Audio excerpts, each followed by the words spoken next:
अग्निपथ के जरिए सेना में शामिल होने वाले अग्निवीरों का अग्नि संग्राम जारी है। आखिर कमी कहां रह गई जो इतना विरोध हो रहा है? बात करते हैं वायुसेना के air officer in charge personnel air marshal Suraj Kumar Jha से। सर, क्या बात रह गई, इतना विरोध हो रहा है युवाओं में? देखिए, जहां तक हमारा विचार है, कुछ विरोध तो मोटिवेटेड है, कुछ विरोध उकसाया गया है, और शायद चूंकि एक टोटली एकदम अलग नया तरीका है लेने का, तो किसी भी चेंज में तो थोड़ी हिचकिचाहट होती है लोगों को। और एक तरह से लगता है कि लोगों ने इस पूरे स्कीम को जिस नजरिए से हम चाह रहे थे कि वो देखें कि किस तरह से उनको एम्पावर करने का और सक्षम बनाने का ये जरिया है, शायद वो नहीं इतनी अच्छी तरह पहचान पाए।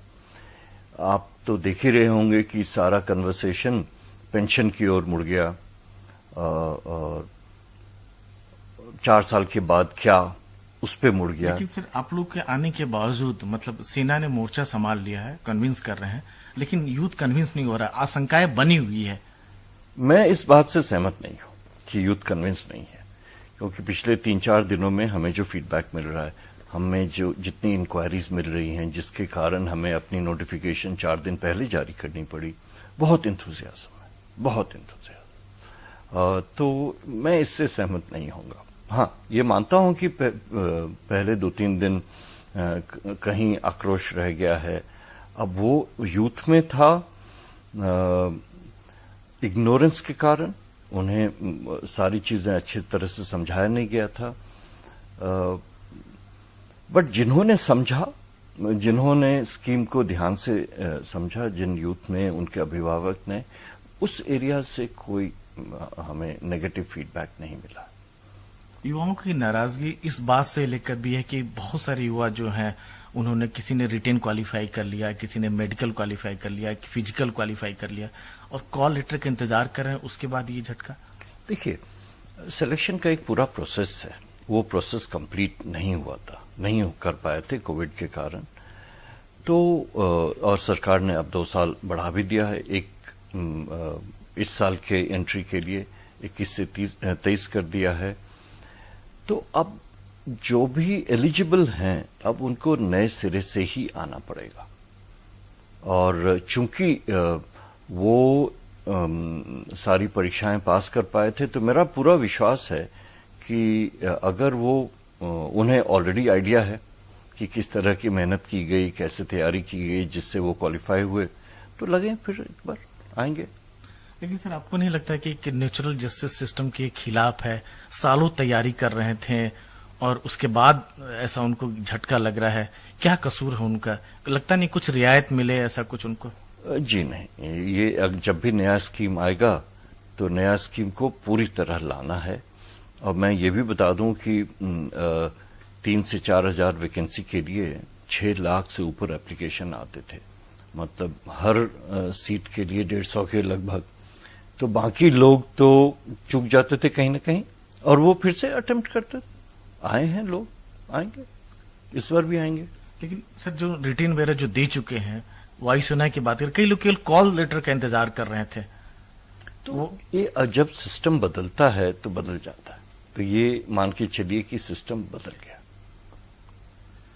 अच्छा, वायुसेना में कितने अग्निवीर आएंगे और इनको कहां तैनाती की जाएगी? पहले साल 3000 आ रहे हैं, अगले साल 3500, तीसरे साल 4400 और चौथे साल 5300। और इनको तैनात किया जाएगा वायुसेना के हर उस जगह पे जहां हम खुद मौजूद हैं। पूरे भारतवर्ष में जहां जहां भी भारतीय वायुसेना की यूनिट्स हैं, स्क्वाड्रन्स हैं, स्टेशंस हैं, सब जगह तैनात किया जाएगा। एक बड़ा सवाल आ रहा है कि 4 साल बाद क्या, जो 75% निकल जाएंगे, उनका क्या होगा? उनके लिए कुछ कहीं बातचीत चल रही है, क्या हो रहा है? कुछ उनका एक गारंटी देने वाली स्थिति में है? गारंटी देने वाली स्थिति में सिर्फ एक ही चीज की हम गारंटी देंगे कि आपकी जिंदगी अच्छे के लिए, हमेशा के लिए बदल जाएगी। जो आप एक सरकारी नौकरी के तलाश में थे, जो आप अब आपको इतना कॉन्फिडेंस हम दे देंगे कि आप देश भर में कहीं भी किसी के साथ कंधे से कंधा मिला के सर ऊंचा करके आप compete कर पाएंगे। और हम ये भी गारंटी दे रहे हैं कि जो उनकी सीवी बनेगी 4 साल के बाद, वो उनके जो पीयर ग्रुप हैं उससे बेहतर होंगे।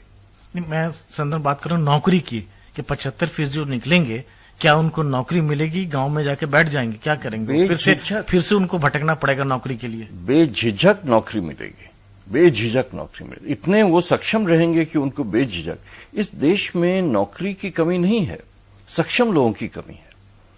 जो इंडस्ट्री से हमारी इंटरेक्शन बार बार होती है, उनका एक ही मुद्दा है कि क्वालिफिकेशन तो है लेकिन जॉब रेडी नहीं है यूथ। तो अब हम इनके क्वालिफिकेशन को भी आगे बढ़ाएंगे यहां पे, और हम उनको टोटली जॉब रेडी भी करेंगे। लेकिन कहा यह भी जा रहा है कि सेना जो है अग्निवीरों को तैयार करेगी और वो काम आएंगे कॉर्पोरेट घराने के। सेना कैसे, मतलब नहीं, कॉर्पोरेट ही क्यों? आपने देखा पिछले 1 सप्ताह में कितनी प्रोनाउंसमेंट्स हुई, अलग अलग गवर्नमेंट के डिपार्टमेंट ने अनाउंस किया। और कॉर्पोरेट भी तो देश का ही हिस्सा है ना, देश तो सबसे बनता है, होल ऑफ नेशन अप्रोच है। तो हम ये क्यों माने कि कॉर्पोरेट कोई विदेशी हैं या कुछ और हैं? देश बनाने में सबका हाथ है। नहीं, उस चीज से बात कर रहा हूं कि कहा यह जा रहा है कि सेना जो है कॉर्पोरेट के लिए जो है अग्निवीरों को तैयार करेगी कि उनके काम आएंगे। तो फिर जब कॉर्पोरेट वाले खुद ट्रेनिंग क्यों नहीं देते? जो पुराने कई सारे रिटायर्ड लोग हैं उनको ट्रेनिंग दे रहे हैं। ये तो जो बात को तोड़ मरोड़ के कहना चाहते हैं वो एक ही एस्पेक्ट को हाईलाइट करते हैं। अब सीआरपीएफ ने बात की है, सीएपीएफ ने बात किया है, बहुत सारे गवर्नमेंट एजेंसीज, एमओडी के जितने डिपार्टमेंट हैं वहां की बात हुई है, डीजी शिपिंग ने बात की है, मिनिस्ट्री ऑफ सिविल एविएशन से हम बात कर रहे हैं। यहां सब भी मौका मिलेगा, हर जगह मौका मिलेगा उनको। तो अब तो इनको यूथ को एक फायदा है कि वो 4 साल परखें, अगर यहां रहना है और यहां रहने के काबिल हैं तो यहां रहेंगे, हम उनको रखेंगे 25% को। लेकिन जो यहां नहीं रहना चाहते हैं या जो उस 25% में नहीं आएंगे, उनके सामने तो सारे दरवाजे खुले हुए हैं जाने के लिए। लेकिन जो नोटिफिकेशन आया है उसमें साफ तौर पर लिखा है कि अग्निवीर को जो है सैनिक रैंक नहीं मिलेगा। तो क्या ये पूर्व सैनिक भी नहीं कहलाएंगे? अग्निवीर तो एक सैनिक रैंक है। अग्निवीर नहीं, अग्निवीर सैनिक रैंक है। जो हमारे अग्निवीर वायु हैं, जो एयरफोर्स एक्ट 1950 के तहत आएंगे, एक तो ये दर्जा है उनके लिए, और यूनिफॉर्म पहनेंगे एयरफोर्स की। तो आप कैसे कह सकते हैं कि ये सैनिक रैंक नहीं है? रिटायर्ड होने के बाद क्या पूर्व सैनिक के कहलाएंगे? सारी सुविधाएं पूर्व सैनिक? नहीं, पूर्व सैनिक नहीं कहलाएंगे, क्योंकि इनकी टर्म्स ऑफ कंडीशंस ऐसी हैं, टर्म्स एंड कंडीशंस ऐसी ही है। तो इसके देखिए, यहां कंस्क्रिप्शन तो है नहीं, ये तो वॉलंटरी फोर्स रही है हमेशा से और अभी भी वॉलंटरी है। तो जिनको ये टर्म्स कंडीशंस पसंद है, जिनको अपने ऊपर भरोसा है और फौज के ऊपर भरोसा है कि हम दोनों जब मिलेंगे तो कुछ अच्छा ही होगा, वो आए, वेलकम है, उनके लिए दरवाजे खुले हुए हैं। लेकिन कई देशों में जो शॉर्ट सर्विस कमीशन है, मतलब शॉर्ट सर्विस कमीशन तो एक अलग हो गया, कम अवधि के लिए 3-4 सालों के लिए बहुत हद तक सफलता नहीं मिले है। रूस का एग्जाम्पल लोग कहते हैं, यूक्रेन में अभी फंसा हुआ, अमेरिका को भी इतनी सफलता नहीं मिल पा रही है। ये मेरे विचार से ये गलत है। हमने भी ग्लोबल स्टडी किया, इन्हीं कंट्रीज का हमने एग्जामिन किया है। अब सफलता मिलने न मिलने के बहुत सारे कारण हो सकते हैं, ये इनको ब्लेम करना, और वो उनका अपना तरीका था। हमें पता है कि वो किस तरह की ट्रेनिंग देते थे। हम लोग हमने जो ठाना है कि, और हमें फायदा भी है क्योंकि बहुत सारी कंट्रीज हमसे पहले कर चुकी हैं, उनकी गलतियां हम नहीं दोहराएंगे, उनसे तो हम बेहतर ही करेंगे। आप देखिएगा, बहुत जगह आपने देखा होगा कि वो 12 वीक की ट्रेनिंग करके उनको उतार दिया जाता था फील्ड में। जहां कंस्क्रिप्शन है वहां आपकी मर्जी हो न हो आपको ले लिया जाता था। हम तो ये सब कुछ नहीं कर रहे। और हम ट्रेनिंग, अभी चूंकि ट्रेनिंग के मुद्दे पे हम बात कर रहे हैं, तो ये भी बता दूं कि ट्रेनिंग 6 महीने के बाद बंद नहीं होगी। 6 महीने तो इनिशियल ट्रेनिंग है, उसके बाद उनके पूरे 4 साल के दौरान छोटे छोटे कैप्सूल्स, छोटे छोटे modules, on the job training, ये तो लगातार इसका सिलसिला चलता रहेगा। लेकिन जो नौजवान जो खासतौर से नाराजगी है, वो बार बार ये कह रहे हैं कि ठीक है 4 साल तो हम करेंगे, लेकिन फिर 4 साल बाद क्या? जो नौकरी की जो बात कर रहे हैं, राज्य सरकार में भी कई जगहों पर सीट भरे नहीं जा रहे हैं। पैरामिलिट्री फोर्सेज की बात कर रहे हैं तो खुद वहां भी 1 लाख से ज्यादा सीट खाली पड़ी हुई है। तो हर जगह तो यही है। तो 4 साल के बाद अपने पे भरोसा रखें और उन्हें अच्छे से अच्छी नौकरी मिलेगी। अभी आपने खबर में देखा होगा कि हमारे फौजी लोग ही जो बीच में छोड़ जाते थे, वो अच्छे से अच्छे काम पे लगे हुए, अच्छे से अच्छे class A jobs and things like that. लेकिन कई सारे पूर्व सैनिकों को सर जब बात करें तो क्या आपको लगता है कि जो जिस तरह का लेवल है उनका फौज में, जो उनको पेंशन पैसा मिलता है, पेंशन मिलता है, क्या उनको बाहर मार्केट उसी से पैसा दे पाता है? खासकर जवान के लेवल की बात करें तो देखिए, हम लोग हर चीज को पुराने लेंस से देख रहे हैं और पुराना लेंस बहुत कुछ प्रिजम्पशन करता है कि जो पहले होता था वो अब इस नए ढांचे में कैसे फिट होगा, है ना।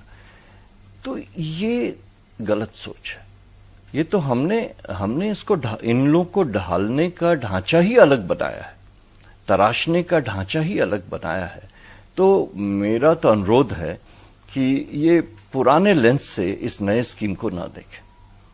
और मेरा ये भी अनुरोध है कि जिन तीनों सेनाओं के अंग पे आपने हमेशा भरोसा किया है, अभी भी रखिए भरोसा। हम आपको लेट डाउन नहीं करेंगे।